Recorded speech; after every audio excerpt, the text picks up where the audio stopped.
Monsieur le Président, bonjour.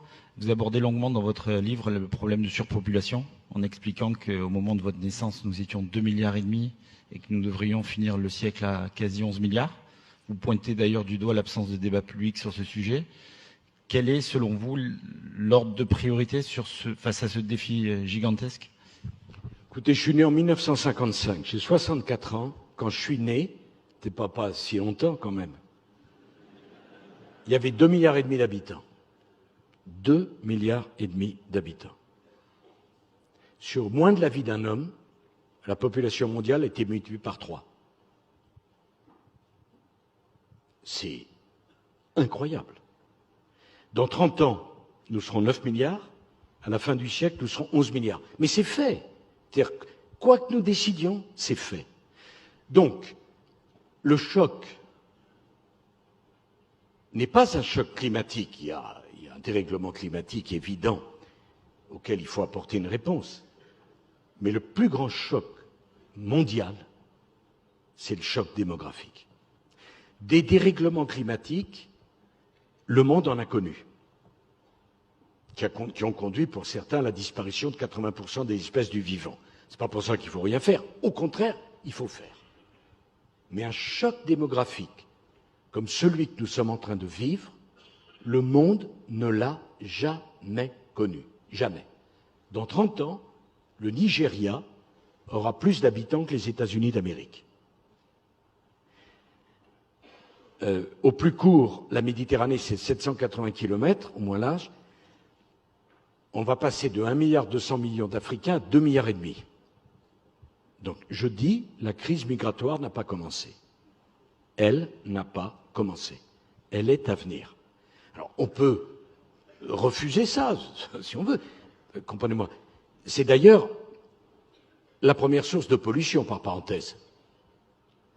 Parce que vouloir promouvoir le développement durable sans poser la question de l'explosion de la démographie mondiale, ça n'a aucun sens. Je ne sais pas si vous avez été à Lagos, qui n'est même pas la capitale du Nigeria. 22 millions d'habitants. Donc si vous pensez qu'avec le tri sélectif, on va régler le problème de Lagos, c'est que vous n'y avez pas encore été à Lagos. Parce que ma voisine dit ça aidera, certainement. Mais je voudrais vous dire une chose, 22 millions de gens qui consomment bien, ça fait plus de dégâts qu'1 million qui consomment mal. J'ajoute que, on me dit l'avenir est à la voiture électrique. Alors tout le monde, la voiture électrique, formidable. Formidable, formidable. Puis d'abord, il faut faire attention à ce qu'on dit maintenant, puisqu'on ne peut plus rien dire. Donc, mais je pose quand même une question. La voiture électrique, elle consomme de l'électricité? Non. Bon. L'électricité, il faut la produire. Et donc on a l'Allemagne qui a fait rouvrir toutes ses mines de charbon pour produire de l'électricité. Il y avait un ministre d'écologie, là, dont j'ai oublié le nom, qui dans la même journée a dit, avec l'autorité, dans 10 ans, il n'y aura que des voitures électriques. Parfait, très bien. Et tout le monde d'applaudir. Et dans 10 ans, on aura fermé la moitié des centrales nucléaires.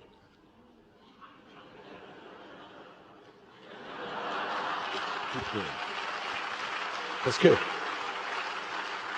naturellement que les voitures électriques n'ont pas besoin d'électricité, c'est bien connu. Bon.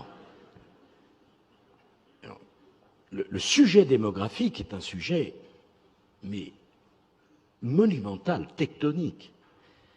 Et savez-vous qu'il n'y a pas un organisme international qui suit l'évolution de la population mondiale? Il y a en matière d'agriculture une dizaine d'organisations internationales. Est-ce que vous ne pensez pas qu'il conviendrait de toute urgence de poser les bases d'une organisation mondiale qui suivrait l'évolution de la démographie mondiale? Alors, je ne suis pas du tout pour dire qu'il faut un contrôle des naissances, mais au moins, il faut prendre conscience du problème et essayer de le traiter. Déjà qu'on ait des éléments statistiques viables. les Chinois, et on ne peut pas leur donner tort, ils n'ont plus les moyens de payer leur retraite, viennent de décider qu'on ne mettrait plus en place la politique du un enfant. En Afrique subsaharienne, la moyenne d'enfants par femme, c'est de l'ordre de 5. Donc, si on n'agit pas très rapidement, on va au-devant d'une catastrophe extravagante. La question, combien d'êtres humains peuvent-ils vivre en même temps sur cette planète? C'est un sujet... J'entends bien les difficultés, le désir d'avoir des enfants, ce que ça peut représenter. Mais est-ce qu'on ne voit pas que toutes les espèces du vivant, un jour, ont vocation à disparaître par surpopulation ou par appauvrissement des ressources? Et est-ce qu'on pense que pour nous, les humains, ça ne se posera pas? Et je suis assez fasciné de voir, à juste titre, la discussion sur le climat et la gêne quand on discute de l'évolution de la démographie mondiale. Alors je vois là, cette jeune Suédoise si sympathique et si souriante, tellement originale dans sa pensée. Mais la question de cet organisme qui suivrait l'évolution de la démographie mondiale, de la réflexion que nous, les Occidentaux, on doit avoir avant les autres, parce que l'écart entre nous et l'Asie, non seulement ne s'arrête pas, mais ça croît encore. Puisque c'est 4 milliards 800 millions, mais demain, ça sera bien plus. Et dans la foulée, je pense que l'Europe doit de toute urgence se réunir avec l'Afrique pour décider d'un plan d'infrastructure monumental en Afrique, pour essayer d'augmenter le niveau de vie de l'Afrique, parce qu'il semble, je dis il semble, qu'il y ait une corrélation entre le niveau de développement et l'explosion de la démographie. Il semble, enfin en tout cas, c'est ce qu'un certain nombre de gens disent. Et c'est vraiment les sujets passionnants de demain et extrêmement difficiles. Je n'ai pas les solutions, naturellement. Mais ces sujets-là, ils sont tectoniques. Merci beaucoup, de votre Monsieur le patience. Président.